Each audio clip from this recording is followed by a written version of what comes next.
So I'm going to dispense with the character voice now because I'm actually losing my voice. And I want to talk about something a little bit more serious: the cinematography of this film, which is essentially, as I mentioned before, it's a bottle episode. And people were making the best of the least amount of budget, the least amount of opportunities. And I think they did a magnificent job with what they had. Just like the original 1960s Doctor Who, just like the original 1960s kaiju films from Japan. And you look at characters like Levin and what the cinematographers and the people working the cameras do with her face. They know what to do. They know they don't have a big budget. They know they're not going to have CGI.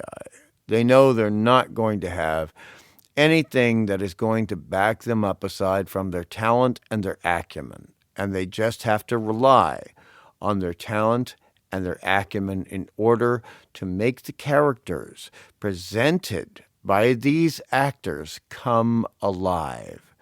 And I have to say, I think these people behind the cameras, they did a magnificent job of that. Excuse me, I'm taking off my glasses here for a moment.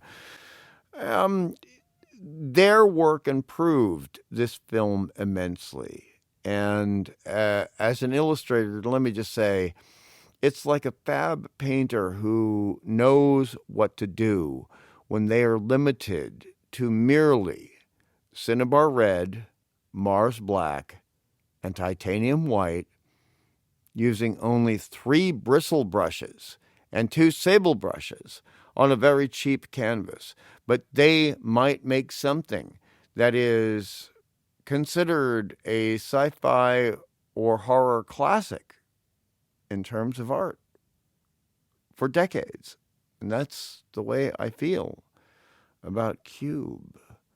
I mean, it may be a bottle episode, and it may be an episode that is completely reliant on presenting a very significant psychological tableau. But I think Cube managed to do this better. I'm sorry for saying this, I really am. I think it managed to do it better than anything we saw in Star Trek TNG. And I also think, I'll be in big trouble for saying this, I think it did it better than most of the episodes of The X-Files.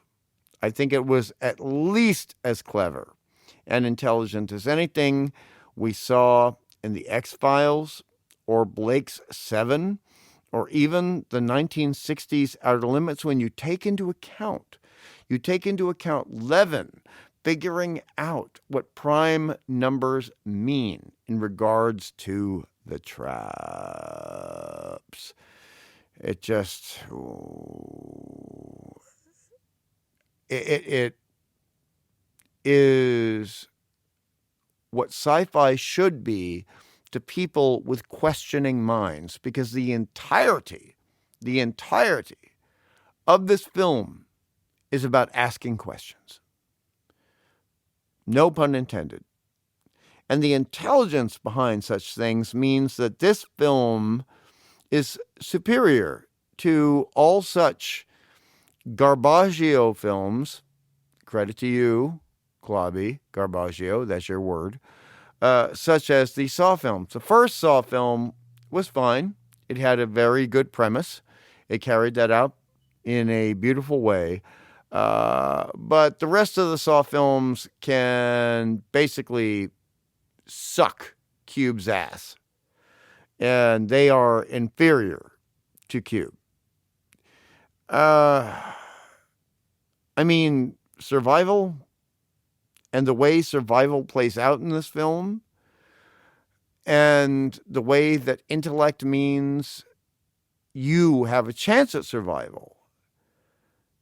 This film presents that in a juicy way, which other films do not. And that's why I adore this film. I always will. And I hope the rest of you guys feel the same way I do. If not, well, I'll take my lumps. Anyway, happy Friday the 13th. And very soon, happy All Hallows. Giddy up. Love you guys. Bye.